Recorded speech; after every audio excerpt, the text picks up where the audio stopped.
Right.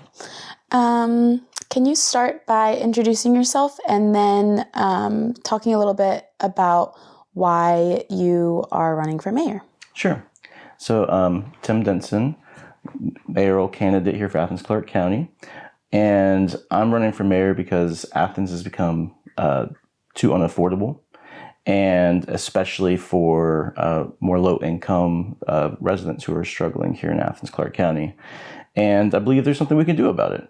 So I want to run on a platform of bringing down housing costs for renters and homeowners alike, making childcare more accessible to more families, especially working class families, and reducing homelessness here in Athens.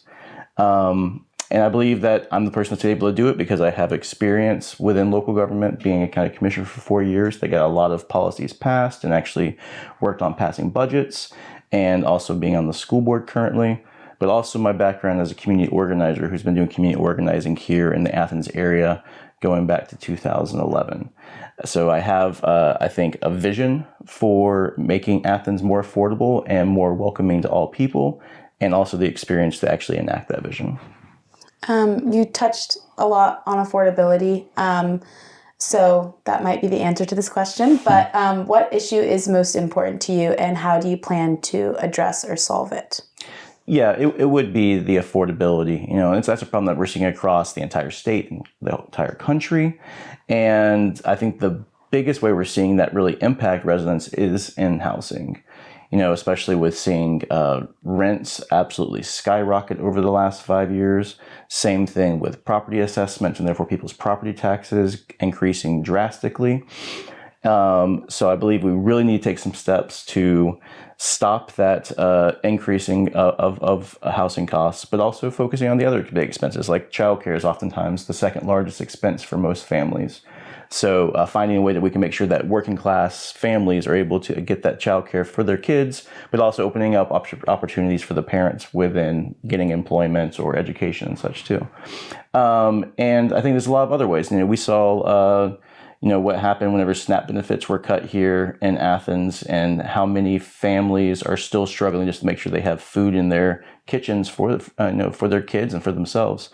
So I think that's more steps that we need to take there too. And how would you plan to do things like decreasing rent and decreasing like the price of childcare? So the childcare one, in general, I want to create a local county subsidy that we would do. I mean, we have the CAPS program on the state level, but that really is only helping extremely low income families. And there's a lot of working class families that still really struggle to be able to pay those rates for childcare.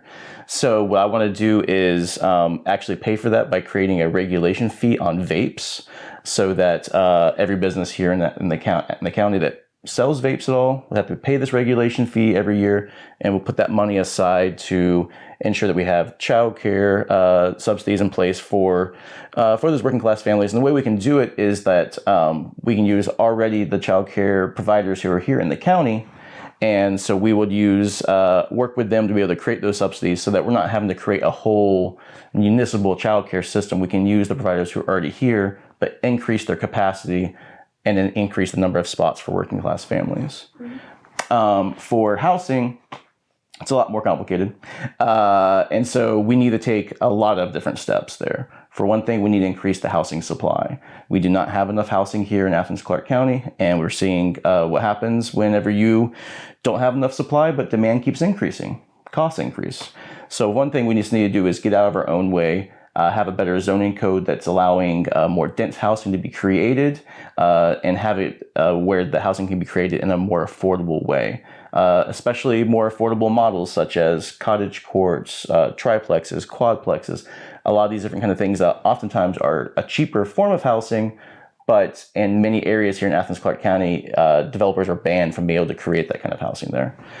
So we also need to be passing like a missing middle ordinance, so we're encouraging that kind of housing for being built in those areas too.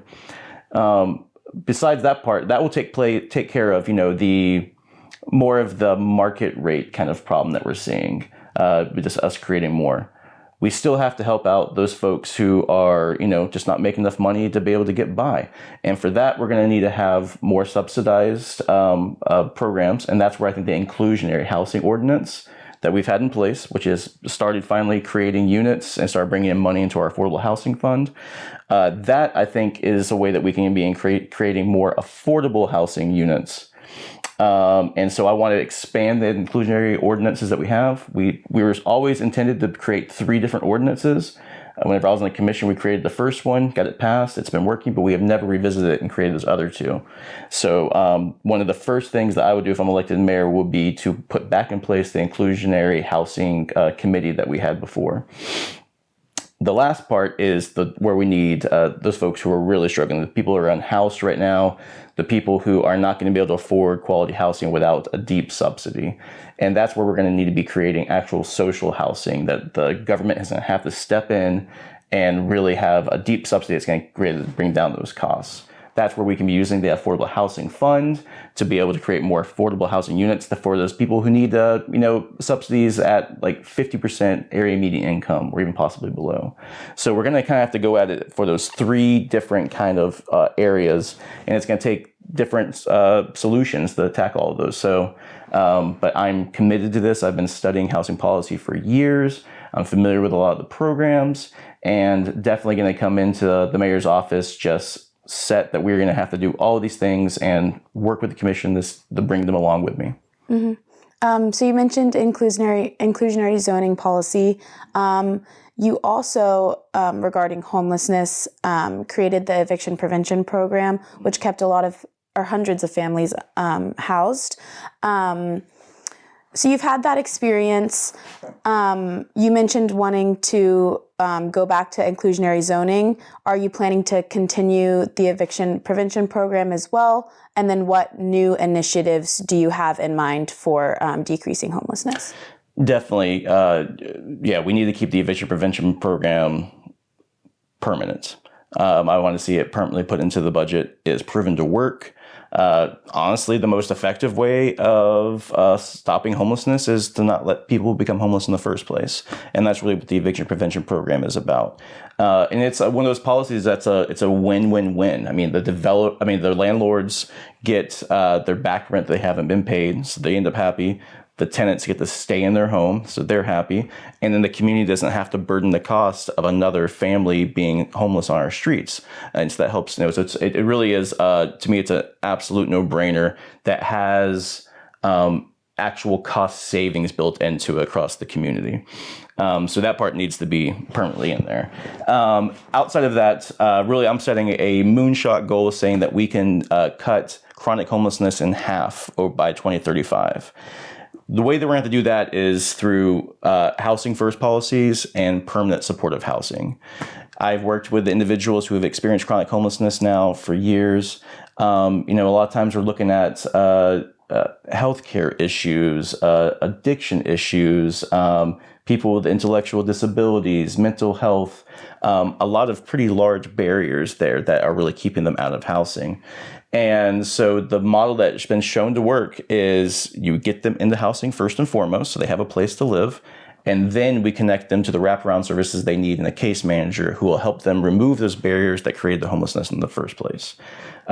Sometimes people need that kind of support for a few months or maybe a couple years. Some of those people are honestly going to need that support for the rest of their life.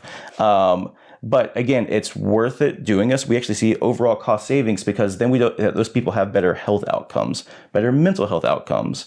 They spend less time in our jails and prisons. They spend less time needing more expensive supports around them. So it really makes sense for us to come together to do this. And the only way we're going to be able to do it is if we're working together as a community. And that means the county, the school district, the university, the hospitals, the Chamber of Commerce, all coming together saying that we are going to take on this goal and we are going to fund this program so that we can cut homelessness in half here. And the program works. So I know if we put in those resources and put in that funding that we can get it done. Mm-hmm. So that was actually my next question. Okay. So you mentioned planning to cut homeless population in half in the next 10 years. I think a question on a lot of voters' mind is probably the funding and how you would get the funding for that and just what that would cost for the community. Yeah, I mean, my hope is that we will have, not only the state come in, which the the state government did just now put in place, over $100 million for homeless services supports, which is a great start. We're going to need to see that continue. And my hope is that not only will we have the state there as a partner, but that the University of Georgia will see that this is a benefit to them. And even I would love for them to contribute financially, but even if they don't, possibly we work out a system with the School of Social Work here to be able to activate those individuals to be some of the ones that are doing the case management. The hospitals are spending millions of dollars already on the homeless population because they have to provide health care to those folks. And my cat agrees. And so I'm hoping that the hospitals will contribute in. Again, the school district spends, I'm on the school board right now, we spend a lot of resources on trying to help those families and those children who are unhoused right now. So really, instead of us dealing with this issue in these silos separated from each other in a way that's being limitedly effective, it's really not getting the job done, of us working together and getting it done. So I mean, I'll admit it's a very ambitious goal, and it's going to be difficult to do. It's not going to be easy, but if I think everybody in this county should be agreeing that we don't want homelessness happening here. And if we don't want homelessness happening here, then we should end it, and we can. Many voters and some fellow candidates as well have complained that there's issues within the commission, just like projects taking too long, SPLOST projects, T-SPLOST projects. You sat on the commission and you mentioned that. What ideas? Oh, sorry. I'll just start over the question. Sorry. People have been complaining that projects on the commission are taking too long. You sat on the commission yourself. What ideas do you have to speed up certain processes or just make things a little bit more efficient there?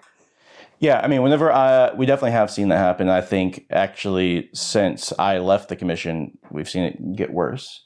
And some of this is a issue with the commission itself. We've seen an increase in the number of things being tabled instead of voted on, being sent back to committee multiple times, being sent back to staff multiple times, because the commission is not comfortable acting and making a decision on it. So I think that's probably the thing that's the easiest to be fixed. For one, we got to make sure that when our commissioners are showing up for meetings, that they are ready for those meetings. They are ready to take votes. They have read the packets, the information. If they've had questions, they've brought those questions to staff because there's ample time for questions to be asked. And that we are ensuring that we are not wasting our community's tax dollars by stretching things out when they don't need to be. Now, sometimes they do. Sometimes something pops up and there's a new wrinkle, new information comes by, and you're like, oh, we need to push this back a little bit and really look into that. But again, we can look and you can actually see that it's actually been happening a lot more over the last 4 years. And sometimes that's because the commission's just not educating themselves and preparing themselves for those votes. So that's one thing. But then there are definitely other things that are more part of our bureaucratic system that I think could be, made to go faster and easier. Right now, our planning and development process is extremely complicated. And sure, some of those things need to be there because we need to make sure things are being built the right way. But I am positive that we can find some of those steps that we could get rid of or squeeze into other processes so that it's not taking so long to get things developed and move forward. And I think that's a part of a lot of the issues that we have here. Same thing with SPLOST, with T-SPLOST. I think we can make those things faster, but also these are extremely complicated projects and programs. I think the biggest thing when it comes to the SPLOST, which I know has come up with a lot, is that we've probably been having too many projects on there, all squeezed in, and that really stretches staff's resources and time across so many different projects, and the money, of course, across so many projects. So I think it would be a lot smarter and prudent for us on SPLOST coming forward that we have kind of a limit on the number of projects we're going to allow happen. Yeah. Okay, some voters worry, and fellow candidates worry, that your leadership may represent only one portion of Athens' political landscape. How do you address that perception? Yeah, I mean, I disagree on that. As a commissioner and as a school board member, I've prided myself in being accessible to anyone and everyone. And I've definitely met with folks across the political spectrums, across racial spectrums, class spectrums, to meet people where they're at and be able to work with them. And I'm absolutely confident that I'll be able to do that as mayor.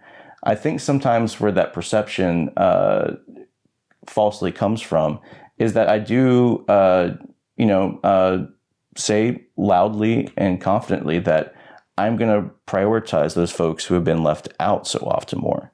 That doesn't mean I'm not going to listen to the folks who have already been pretty well connected, doing well off. I'm going to meet with those folks, but I am going to spend that extra amount of time trying to get to those folks who have not had a voice, who have not been heard, who have been forgotten for so long. And a lot of times those are the more lower income classes of people of color, of working class individuals. And and I do say that, that me is just trying to be transparent and honest with voters, that I'm going to go out of my way to work with those individuals, make sure they're being heard.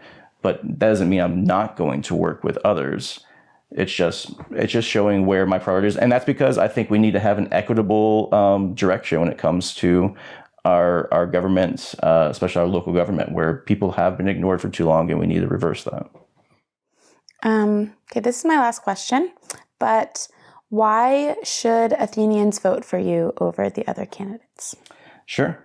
That's the big question. I think, again, the big two things is that I have the experience to get things done. I ran for mayor in 2014 and had a very bold platform that included things like zero fare public transit, that included things like income-based property tax, homestead exemptions that keep low-income folks property taxes down, that had an eviction prevention program put into it. And I was told that these things could never be done when I ran for mayor in 2014.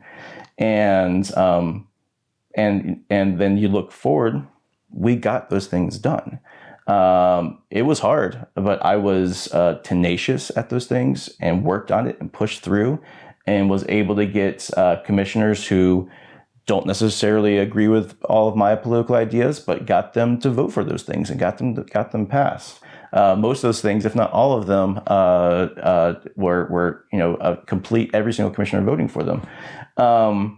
So I think right there that shows that I have a track record of getting these things, not only having that vision of making a better Athens that's especially a more affordable Athens that can help working class people, and again, be an Athens that is for everyone. But I actually have shown that I can actually get them done, not just that vision. And so I think that's the big thing. I don't see other candidates really presenting a very thought out kind of vision and policies that they're going to put in place that really help Athens. And I haven't necessarily seen the experience of the other candidates there that they can get those things done. And the thing is, we do need somebody who can right away. Whoever wins this race is going to take office in January of 2027. They're going to have to present their first budget to the county government on April of 2027. That's not a lot of time to be able to figure out how things work, to figure out how to write budgets. You're going to have to know how to do those things coming right in. And we don't have years to figure these things out to make Athens more affordable. We don't have years to put on to say, well, we'll figure out what we're going to do about homelessness in 2030. We have to be working these things now, and we need a mayor who can work on these things now. And I believe that's me. Perfect. Okay, that's it. Thank you so much. Yeah, thank y'all.